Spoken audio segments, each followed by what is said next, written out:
So we're working through a series on prayer. That's right. Yes. So we've had 6 weeks and we're continuing, which is great. Already. Wow. Yeah. Gosh, seems much shorter than that. Anyway, that's cool.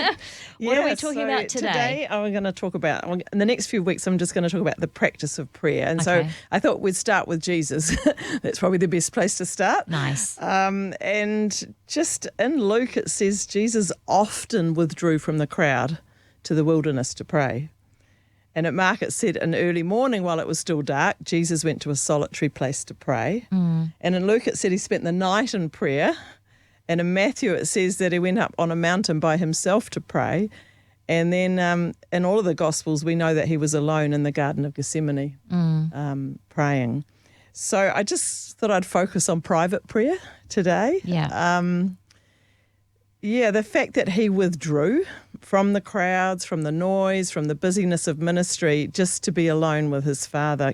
He knew the source of his strength, where it came from, and he intentionally carved out time.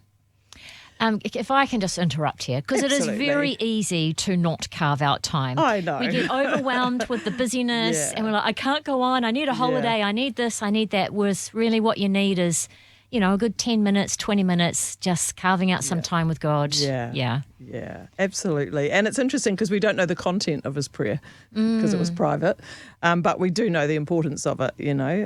And he gave us an example to follow. So in Matthew, he says, when you pray, go into your room, shut the door, pray to your Father who's in the secret place, and your Father who sees in secret will reward you openly. So basically, Jesus is just telling us to do what he did, to get away, like you're saying, Nerida, alone with God, one-on-one, in a private situation and like a secret. I think of secret as private, you know. Yeah. And it reminds me of a friend of ours who maybe it wasn't quite so private, but he used to pray in the boardroom at work before everybody came. Right. And he said he was on his face in prayer one day in a business suit, you know, and someone happened to walk in. And he's lying face down on the floor in the boardroom, and he was like, oh my goodness. And the guy said, what are you doing? And he said, I'm just looking for my contact lens. Well, now that's so good. Yeah. We're talking about, you know, Jesus when Jesus was praying in that part of the world when there would have been a population of like hundreds of thousands. Okay, so now we live in an age where we're living like here in Auckland in 4 million people. Yeah. So you live in that situation of 4 million people yourself. What practical tips would you give people to step outside of the business? What do you do personally? Okay, so what I do personally is I think backing up, Lee, we've got to make the decision. Okay. And I think that's the interesting thing. It's our initiative.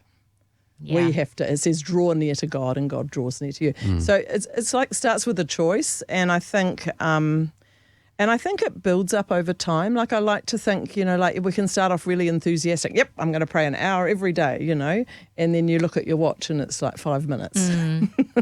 We've all done that. And I liken it to going to the gym. You can be all enthusiastic about going to the gym and you think, I'm going to do all this, and then after 30 seconds, you're done. Yeah. And so it's like I like to think of it like a muscle, you know, like in the same way that you build up your physical muscle, we've got to build up our spiritual muscle. So for me, I don't want to miss, I've got to the point where I don't want to miss those times with God because I know they're the source of my strength. You know, I value them. And sometimes it's, you know, it's in the bedroom, sometimes it might be in the lounge, sometimes it's in my car, sometimes it's in a park or in a beach. You know, it's more the fact that it's private than the actual place. And I think for me, that's when I'm real and I'm raw. No one else is listening.